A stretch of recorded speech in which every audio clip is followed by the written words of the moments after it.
Okay. Welcome back, everybody, to the A Little Less Fear podcast. I'm so excited to introduce Chellie. Chellie, thank you so much for coming to my show. Welcome to the A Little Less Fear podcast. Well, thank you for having me, Lino. You're welcome. I love your name, Chellie. My roommate's nickname is Chili, so it sounds very familiar. And the reason I call him Chili is because especially during the pandemic, we do nothing but chill. So it's like we come up with these nicknames, and I was like, hey, you're Chili. So when I saw your name, I was like, Chellie, Chili. That's awesome. It's like right aligned to what the name that I'm used to hearing every day. Welcome, Chellie. Well, thank you for having me. I'm very excited. And just to correct, it's actually Shelly, like SH. Oh, wow. See, here I am putting my own mix into it. Shelly. That's okay. How beautiful. What a beautiful name. Shelly. Shelly, I'm going to have you choose between three words, and from there, we're going to start our discussion. Fantastic. Okay, the first one is PTSD, as in post-traumatic stress disorder. The second one is disability, and the third one is life coach. Wow. I don't know how to choose because they all relate together, but I will choose PTSD. And why is that? Why PTSD? I think PTSD, because it is a disability, it is something that has affected my life, and it's something that I have healed from and ended up, starting a career with life coaching because of it. So do you see how it's like kind of thread nicely, Wow. so many different things. But if you want to know, do you want to know how I got PTSD? Absolutely. How did you get PTSD, and how did you know it was PTSD as well? So I got PTSD almost 13 years ago from a multi-car collision. And it was a multi-car collision that I was trapped in for 5.5 hours in 27 degrees. Wow. And So you were awake and you were aware when you were trapped for that long? I was in and out of consciousness. Okay. Yeah. And the the ambulance left me, the police left me, and there was a lot of loss of care. And my family wasn't there for me also. So my family had actually came and they took me out of the car and they brought me home. And the very next day, they put me on a plane to go back to my house, which was in North Carolina. And the only person I knew was my realtor. I had just moved to North Carolina, and that started, me going to doctors. And it was actually the doctors right then when they said you have a very serious concussion, and I was diagnosed right that first week, I think, with acute PTSD. And acute PTSD doesn't necessarily last long term, but then for years later, it stayed with me. It stayed with me primarily because I didn't have the support. I didn't have the I didn't Yep. have the people in my life to help me heal. Shelly, for listeners that don't know what acute PTSD is, could you explain that? Um, there was a lot of anger and outbursts and raging and lots of uh, uh, fear and anxiety. And I would have not dreams. I Night lost my terrors? night terrors. Thank you. I had horrible night terrors where I would wake up and the entire bed would be drenched with. Sweats? And when I went to the doctors, I would just be screaming. I didn't understand. I also lost the ability to speak. So it affected me, not just with the PTSD. I lost the ability to speak, and all of my words would come out almost like slurred. And that was part of the concussion. And my daughter and I played some sort of a game like with my hands, where I would start spelling things almost like sign language. And she was the only one who can understand me, but she was going to school and I was going to doctors. How long did that last for? How long were you in that state? That lasted for a couple of years, That's a actually. long time. Yeah. And because of that, I ended up staying in my house for several years alone. So I didn't let anyone in. I didn't go out except to go to the doctors. And nobody came to help me. What were you thinking at that time? Did you think that was going to be permanent, or were you kind of just rolling with it? I thought this was my life. I thought my life was over. I thought It's, there was nothing else other than pain, anxiety, stress, fear. And then I found yoga. wow. I But found how did me. you find yoga within that state of trauma? I went for surgery because I was injured on my shoulder. And a year after the accident, I went for surgery. And another year later, I was in physical therapy for a whole year to see if, I was going to gain motion and to see if it was going to get better. And they declared me physically disabled in my arm. And they cut off all of the insurance. They said, okay, well, you're physically disabled, so you're not getting better. It's been a year already. We've done what we can. And we're going to just, send you off into the world without any medical care. And I said, there's got to be another answer. Yeah. And I opened up my iPad and I looked up, the exercises that I was doing in PT, but what came up was yoga. And I started doing some of these exercises at home. And then I thought maybe I can do it one-on-one with somebody. So I reached out to someone in my community and I asked, do you think you can do one-on-one with me? But I can't do an hour class because my body can't handle it. Hmm. And she did a half-hour class with me. And we did that for 6 months. And once we did 6 months worth of classes, I was able to go to a class because I couldn't even, I had agoraphobia and, I couldn't be around people. I couldn't go out of my house. I couldn't go around people. And finally I was able to go into a class. It was wonderful. But then they locked the door. They locked the door of the yoga room, which Uh-huh. I didn't know. And I had this horrible anxiety. Hmm. But then I learned to be safe in that room. And I learned how to breathe. And learning how to breathe was probably the biggest gift that yoga gave me. Because yoga is not about the movement. It's more about learning how to control your breath, learning how to allow the breath to flow through your body when you're in those states of anxiety. And Yeah. it did more for my emotional state than my physical state. But it also helped me learn that I can push myself as far as I want because I'm in control. I don't have to listen to doctors or PT people. Right. And when I feel angry or anxious, I can roll out a mat and I can feel safe and do what I want on that mat. So I have a mat in my house, I have a mat in my car, and people who know me, when I get anxious, because I still get anxious sometimes, I'll go into tree pose. Yeah.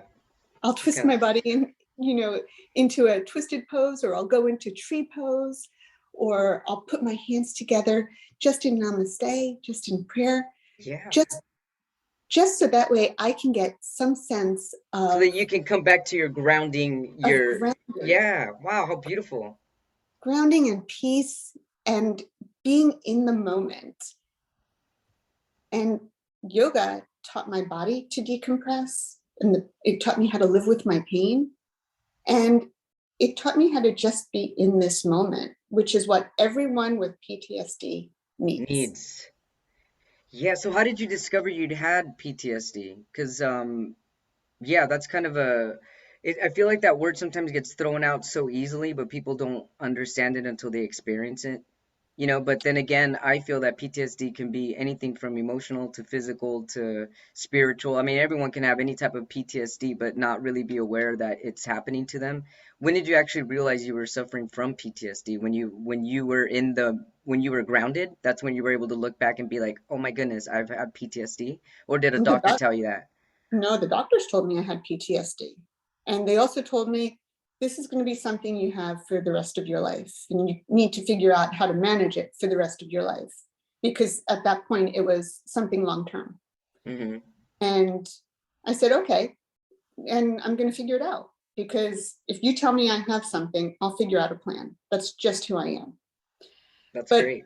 but initially their plan was to throw medicine, Of course. you know, Yeah.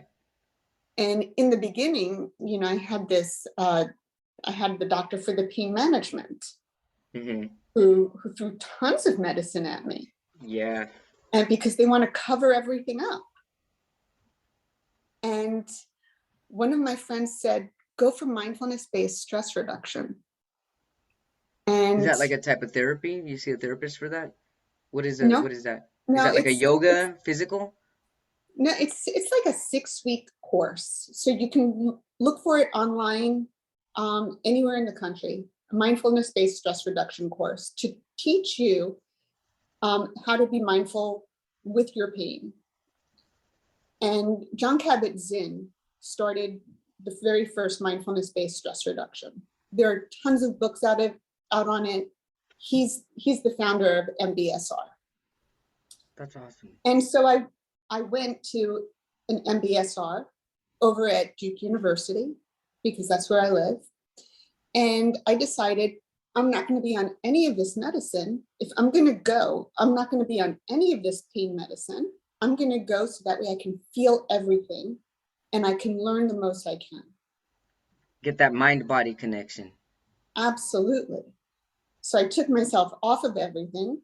I went to the MBS, thank you. I went to the MBSR for 6 weeks. And that's where my yoga practice truly started, because part of the MBSR teaches you how to do yoga. It teaches you mindful walking. It teaches you how to sit and just be. What's mindful walking? Mindful walking is just walking in a circle, putting your foot down and just being kind to the earth.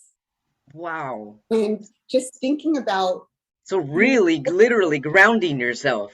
absolutely, it's amazing. It's amazing. Chellie, I gotta try that. I'm gonna try that when we're done with this. I'm gonna go for a walk in a circle on the grass, and connect with the earth. Absolutely. Absolutely. So what kind of feelings do you get when you do that? Well, how does that help heal? How does that come together? Well, when you're thinking about putting one foot in the other, in front of the other, you're not thinking about everything that's going Anything on. else? You're right there in the present moment. Yeah. So you're not thinking about, who's judging you, or you judging someone else, or judging the experience. You're just thinking about what is. You're not thinking about your pain. You're letting everything go. And the key to being happy, this is the key. Don't tell everybody. It's letting things go. Yes. The more you let things go, the happier you will be. I agree 100%. Yeah. And we have to make sure that we say that there's a difference between letting things go and giving up, because sometimes people are like, well, then that's giving up. Because I've heard people say that. I'm like, no, when I've talked about letting things go, I'm like, no, it's not giving up. It's actually being free when you do that. Yeah. How would you tell someone as a life coach if someone said, well, is that giving up? No, so I like to talk about it from the perspective of forgiveness, because that's a Huge. huge topic that I talk about. So a lot of people are really challenged with forgiveness. They're like, I can't forgive because if I hold on to this grudge, that means I have power. Mm-hmm. But you could be walking around with all of that anger and all of that angst and all of that negativity, but the one that you're upset with is sitting at Starbucks and having a coffee with their friend and doing their day, and you're not thinking about it at I all. know, you're sitting But there bottled up angry and they're enjoying their life, and yeah, it's yeah, it's raising your cortisol, which is increasing your your stress, stress levels, yeah, which is wearing down all of your health. Because yeah, the more cortisol you have, the worse your health is going to be. totally. So if you're in the process of trying to give that up, it's letting go of the anger, and they don't even have to know. They don't have to know. It could be your little secret. And you could practice forgiveness in your house, and you don't have to pick up the phone and say, hey, Joe, by the way, I'm going I to forgive forgive you. I know they're like, huh? What are you talking about? I didn't even know you were mad at me. Yeah, it could just be what you do in your privacy. I love that. Yeah. So then, in the 6 week course of mindfulness stress rehabilitation course that you took, that was able to help you ground yourself. And then, was it within that 6 week course that you realized what that you could cure yourself of that PTSD? Okay, I Was don't that use like an awakening that you had overnight, where you're like, you know what, I got this? mindfulness-based stress reduction was my intro into not taking any more of those meds, which the doctors just cover up. Got it. So I don't I don't ever use the word cure because I live with PTSD. So if I went into an arena and there were flickering lights all over the place and sirens, I would probably be a little bit reactive because that's how mine, is triggered. Hmm. So it's not going to go away. I just need to make sure that I put things in place where I'm not going to be reactive. So I don't use that word cure. So how would you handle that? Let's say you're going to a concert and you're with your daughter and you're I don't know, maybe it's a rave. I have no idea. And all of a sudden lights go out. What? How do you help yourself from your automatic brain neurons that want to fire?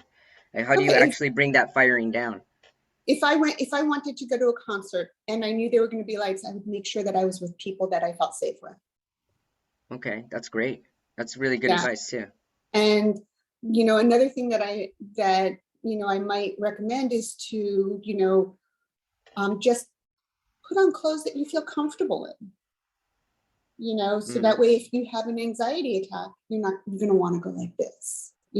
Just put on something loose. So that way, you're not going to have an anxiety attack and just want to Yeah, rip start that. sweating and you can't breathe. Yeah, So prepare in case that happens, so that way it doesn't happen. I like that. I like that. Yeah, be mindful all the time with everything.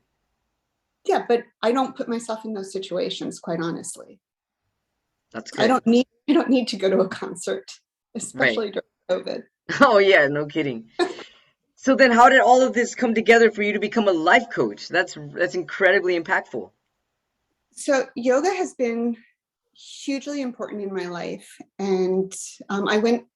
Well, let me just back up. So during my accident, I also went to school to become a social worker. I went to get my degree in social work. I have During your my accident? You mean right before your accident or after your accident? As part of my healing, I went to Oh, get a gotcha. degree. I went to get a degree in social work, Wow. and I started, doing some papers on how I have found yoga incredibly healing for me, and I started educating other people on that. And after graduation, I decided I didn't want to work with people who were still in the problem solving phase. I wanted to work with people who were in the solution phase. Uh-huh. So I went on to earn a certification in life coaching. That's incredible. And I combined the yoga and the life coaching together. So people who come to me get kind of a yogic feel to their life coaching. And there's always some form of breath work that we do together. That's so rad. It's just really amazing how we're all aligned right now. The woman I interviewed before you was talking about Kundalini yoga and how Oh yeah. everything is breathing, And I told her that I tried it a couple times, but I got dizzy. And she's like, "Well, you got to continue to do it." So I was like, "Okay, maybe I wasn't breathing well, but I know that my breathing now, because of yoga and because of things that I've experimented with, breathing exercises definitely helped me. And a lot of people don't know how to breathe, and that's the most important thing that I've seen going around is that people really they forgot how to breathe naturally. It's really interesting because they carry the stress within them. It's like a knot of stress and they forget how to breathe. Yeah. When people say, "Oh, I can't do yoga," I say, "Do you know how to breathe?" And they go, "Yeah."